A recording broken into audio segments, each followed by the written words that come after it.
اعوذ باللہ من الشیطان الرجیم بسم اللہ الرحمن الرحیم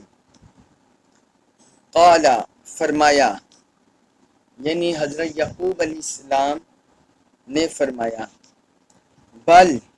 بلکہ سب والت مرغوب بنا دی ہے یا گاڑ لی ہے، اپنے پاس سے گاڑ لی ہے یا مرغوب بنا دی ہے، لکم تمہارے لیے، انفسکم تمہارے نفسوں نے، امرن یہ بات، قالا انہوں نے فرمایا، بل سولت لکم انفسکم امرا، بلکہ تمہارے نفسوں نے یہ بات تمہارے لیے مرغوب بنا دی ہے، تم نے اپنے پاس سے کاٹ دیا ہے۔ فصبرن پس صبر ہی ہے، جمیل اچھا، تو صبر جمیل ہی ہے، عسا قریب ہے، اللہ ان یاتینی ان یہ کہ یاتیا وہ لے آئے نی میرے پاس، بہم ان کو، جمیعاً سب کے سب کو، عسى اللہ ان یاتینی بہم جمیعا، قریب ہے کہ اللہ ان سب کو میرے پاس لے آئے، انہو ان بے شک ہو وہی، ہوا وہی، العلیم خوب جاننے والا ہے، الحکیم بڑی حکمت والا ہے، انہو هو العلیم الحکیم بے شک وہ بڑا علم والا بڑی حکمت والا ہے۔ اس آیت مبارکہ میں حضرت یعقوب علیہ السلام کے جملے اور ان کا جواب ذکر ہے۔ پچھلے آیتوں میں ہم پڑھے ہیں کہ حضرت یوسف علیہ السلام کے بھائیوں نے آ کر بتا دیا کہ آپ کے بھائی نے آپ کے بیٹے نے چوری کیا، جو ہم دیکھتے ہیں ہم اسی کی گواہی دے رہے ہیں۔ تو یہاں حضرت یعقوب علیہ السلام نے انہیں جواب دیا، انہوں نے فرمایا، قال فرمایا، بل سولت لکم انفسکم امرا، بلکہ تمہارے نفسوں نے اس بات کو گاڑ لیا ہے، اس بات کو تمہارے لیے مرغوب بنا دیا ہے، پسندیدہ بنا دیا ہے۔ انہوں نے اپنے بیٹوں کو چور نہیں کہا، بلکہ انہوں نے اسی طرح کا جملہ بولا جس طرح حضرت یوسف علیہ السلام کے بارے میں جب ان کے بیٹوں نے آ کر بتایا تھا، تو ویسے ہی جملہ انہوں نے ادھر ارشاد فرمایا۔ ان کی مراد یہ تھی کہ تم بنیامین کو میرے پاس سے اسرار کر کے لے گئے اپنے مطلب کے لیے اور اپنے مقاصد کے لیے، اپنے مفادات کے لیے، تو اب یہ تمہاری وجہ سے یہ مصیبت آئی ہے اور تمہاری وجہ سے وہ جدا ہوا ہے، اور تم نے سال نے جانے کے لیے ضد کی تھی اور میرے ساتھ قسمیں بھی کھائی تھی، اور جو کچھ تم نے کہا تھا تقدیر میں اس کے خلاف تھا، لہٰذا انہوں نے کہا کہ تم نے اپنے پاس سے یہ بات کو گڑھ لیا ہے۔ انہوں نے ان کی خبر پر یقین نہ کیا۔ پھر آگے فرمایا، فصبر جمیل، پس صبر جمیل ہی ہے، اچھا صبر ہی ہے، صبر جمیل۔ امام غزالی رحمۃ اللہ علیہ صبر جمیل کی تعریف میں لکھتے ہیں، اللہ تعالیٰ سے شکوہ اور شکایت کرنا حرام ہے، اور جب کوئی شخص اپنے کسی مرض کی یا مصیبت کی کسی کے سامنے اظہار کرتا ہے اور وہ اس مرض کو مصیبت کو ناپسند سمجھتا ہے اور اس سے ناراض ہوتا ہے، تو یہ اللہ کے فعل کی شکایت ہے، یہ اللہ کی بارگاہ میں شکایت ہے۔ جو بندہ بھی اپنے اس مرض کو، مصیبت کو، تکلیف کو ناپسند سمجھتا ہے تو یہ اللہ سے فعل سے شکایت ہے، یہ حرام ہے۔ ہاں اگر وہ اللہ کے اس فعل کو، اس تقدیر کو وہ ناپسند نہیں کر رہا اور اس پر ناراض نہیں ہوتا اور وہ اللہ سے کوئی شکوہ شکایت نہیں کرتا، بلکہ اپنے درد اور مصیبت کا اظہار کرتا ہے، کسی کے سامنے تکلیف کا اظہار کرتا ہے جس میں اللہ کی بارگاہ میں شکوہ شکایت نہیں ہوتا، تو پھر یہ حرام تو نہیں ہے لیکن یہ ناپسندیدہ ہے، خلاف اولا ناپسندیدہ ہے۔ بہترین یہی ہے کہ وہ جو بھی مصیبت آئے اس کا اظہار نہ کرے بلکہ اس پر صبر کرے. یہ صبر کی اعلیٰ قسم ہے، صبر کی اعلیٰ قسم ہے. صبر جمیل کے متعلق حضور صلی اللہ علیہ وسلم کی احادیث مبارکہ سے بھی پتہ چلتا ہے. حضرت عبداللہ بن عمر رضی اللہ عنہ بیان کرتے ہیں کہ رسول اللہ صلی اللہ علیہ وسلم نے فرمایا، اللہ کے نزدیک سب سے زیادہ اجر والا وہ گھونٹ ہے کہ بندہ اللہ کی رضا کے لیے غصہ کو ضبط کر کے صبر کا گھونٹ پی لے، صبر کا گھونٹ بڑھ لے. یہ اللہ کے نزدیک سب سے زیادہ اجر والا گھونٹ ہے. سنن ابن ماجہ میں حدیث ہے، حدیث نمبر 4199. مطلب یہ ہے کہ اگر کسی پر غصے ہو، کوئی اسے رنج پہنچے، تکلیف پہنچے، کسی پر غصہ ہونا چاہے، اس کو پی لے تو یہ بڑا اجر والا گھونٹ ہے. اسی طرح حضرت ابو ہریرہ رضی اللہ عنہ سے مروی ہے، وہ فرماتے ہیں کہ حضور صلی اللہ علیہ وسلم نے فرمایا، اللہ تبارک و تعالی ارشاد فرماتے ہیں،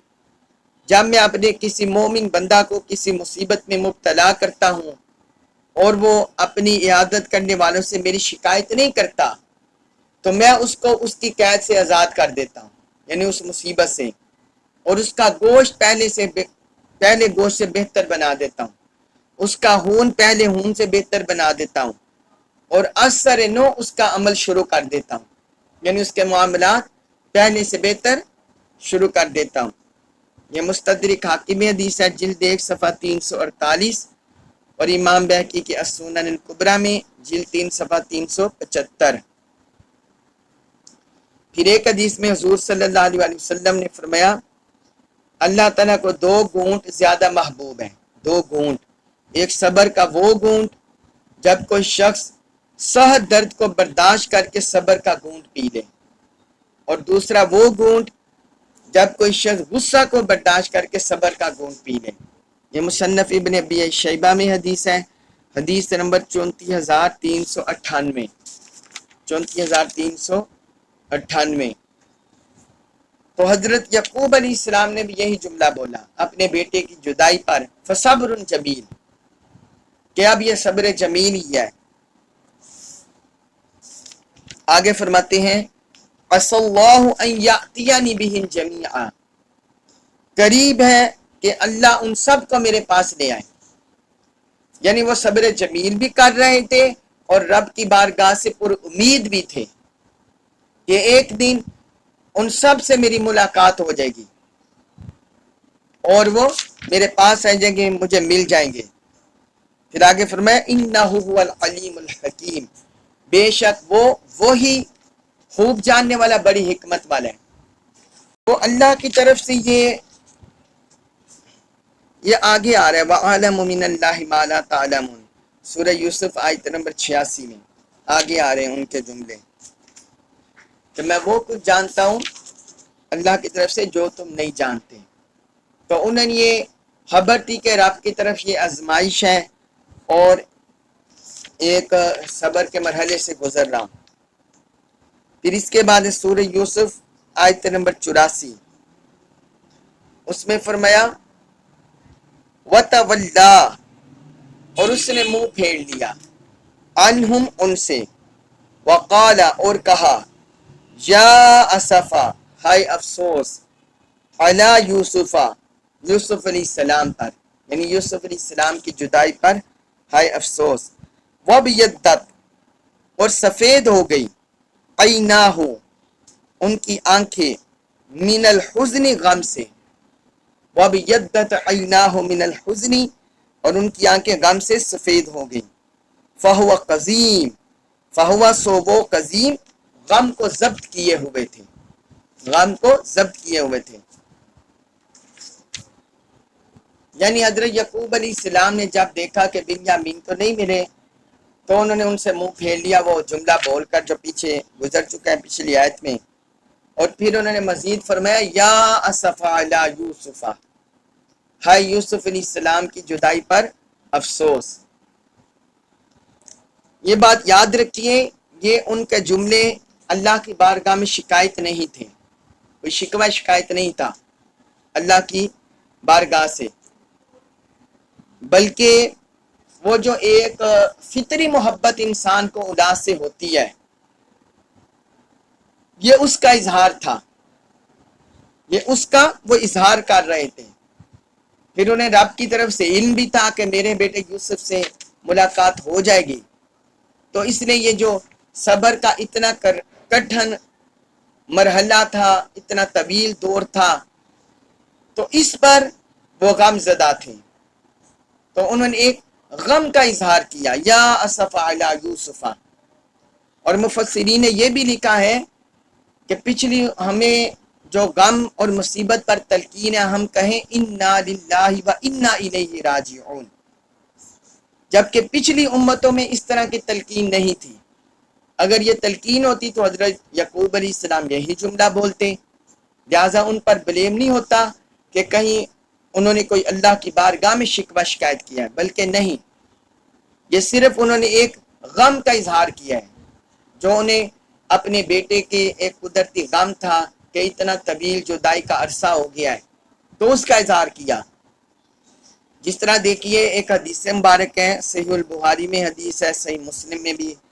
حضرت انس بن مالک رضی اللہ عنہ بیان کرتے ہیں کہ ہم رسول اللہ صلی اللہ علیہ وسلم کے ساتھ ابو سیب لوہار کے پاس گئے، تو وہ حضور صلی اللہ علیہ وسلم کے صاحبزادے حضرت ابراہیم ان کے رضائی باپ تھے، تو رسول اللہ صلی اللہ علیہ وسلم نے حضرت ابراہیم کو لیا، ان کو بوسہ دیا اور ان کو سونگا۔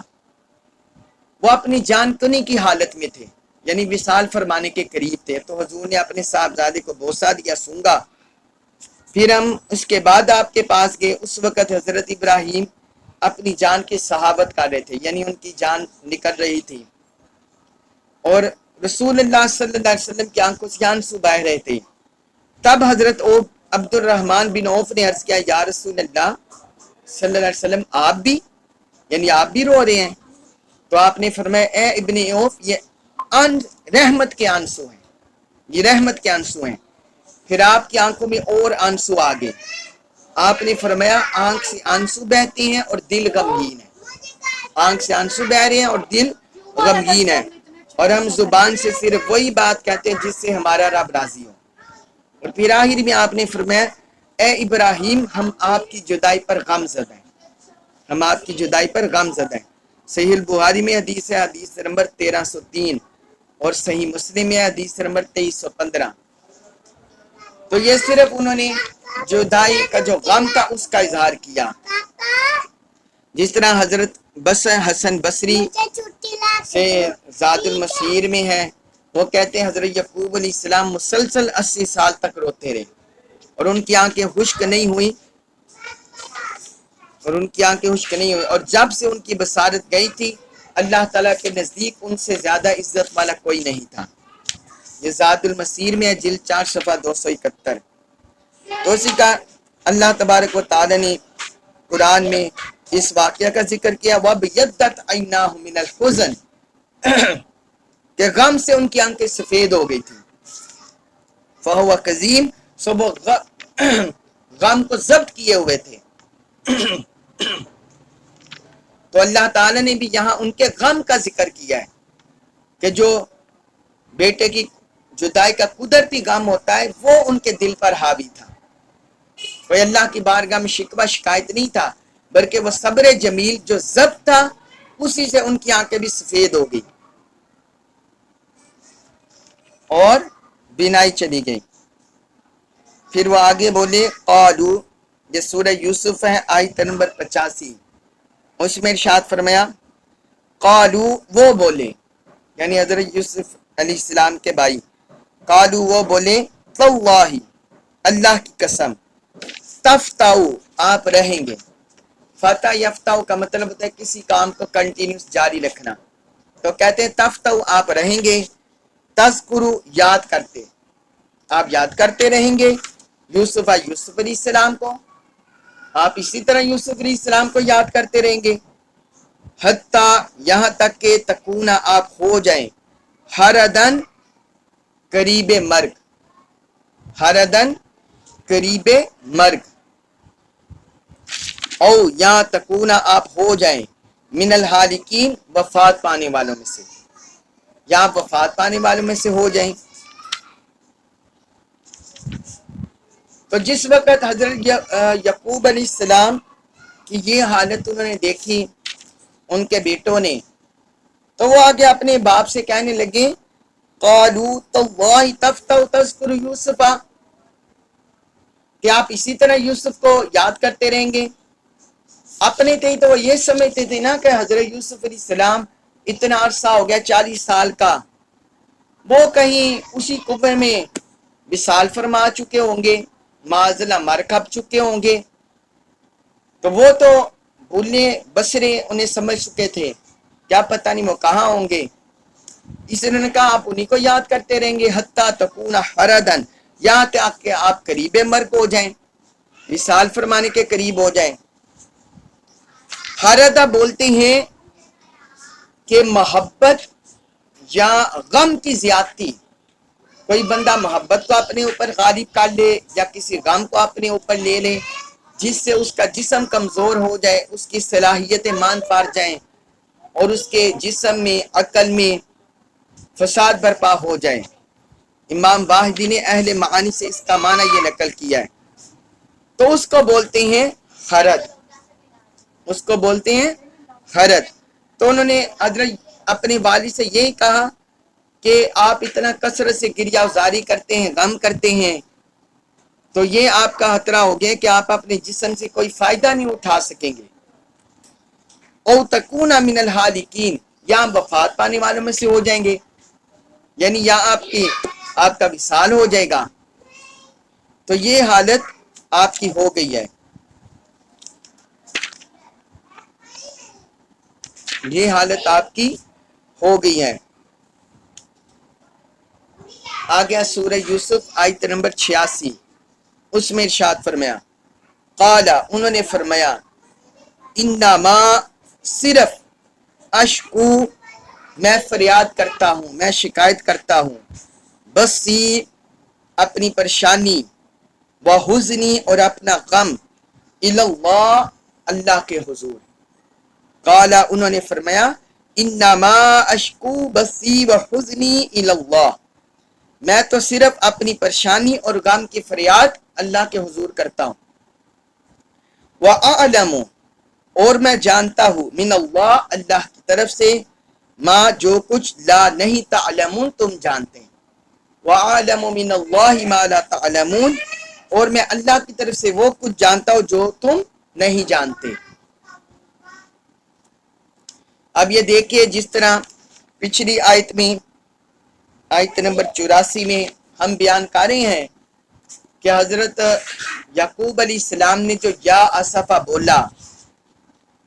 یہ غم کی بنیاد پر بولا تھا،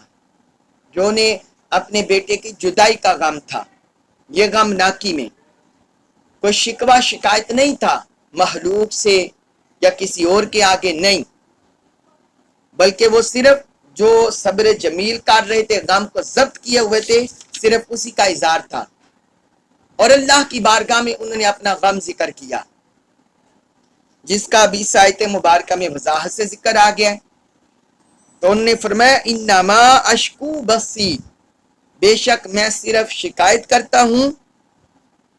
اپنی پریشانی کی،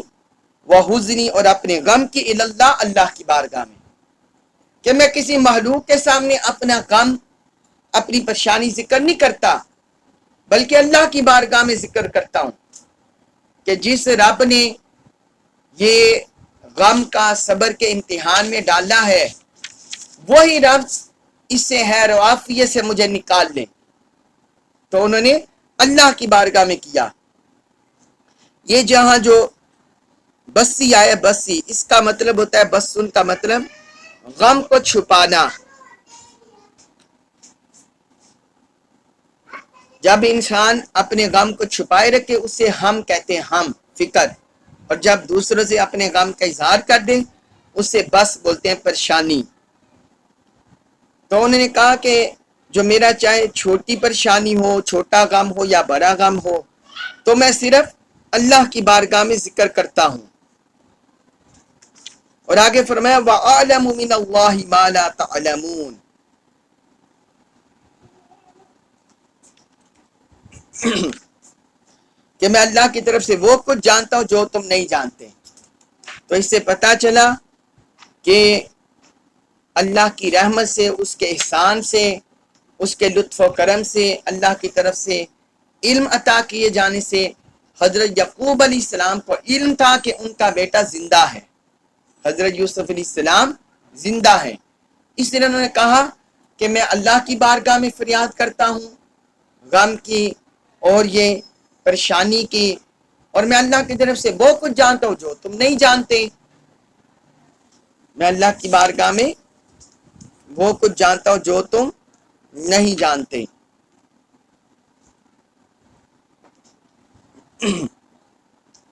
پھر کیونکہ انہیں پتا تھا کہ میرے بیٹے کو بلندی درجات ملیں گے، جس طرح حضرت یوسف علیہ السلام نے بچپن میں خواب دیکھا تھا کہ میں نے 11 ستاروں کو دیکھا سجدہ کرتے ہوئے، سورج چاند کو دیکھا ہے، اس لیے انہیں علم تھا کہ جو انہوں نے خواب دیکھا ہے وہ حقیقت میں سامنے آئے گا، تو لہٰذا رب کی طرف سے انہیں علم تھا، پھر رب کی طرف سے وہی سے بھی علم تھا۔ اللہ تبارک و تعالی سے دعا ہے کہ جو کمی کوتاہی ہوئی ہے اللہ تبارک و تعالی ہم سے درگزر فرمائے، ہمیں قرآن جیت کا کامل فہم نصیب فرمائے اور ہمیں اس پر عمل پیرا ہونے کی توفیق عطا فرمائے۔ وما علیہ الا البلاغ المبین۔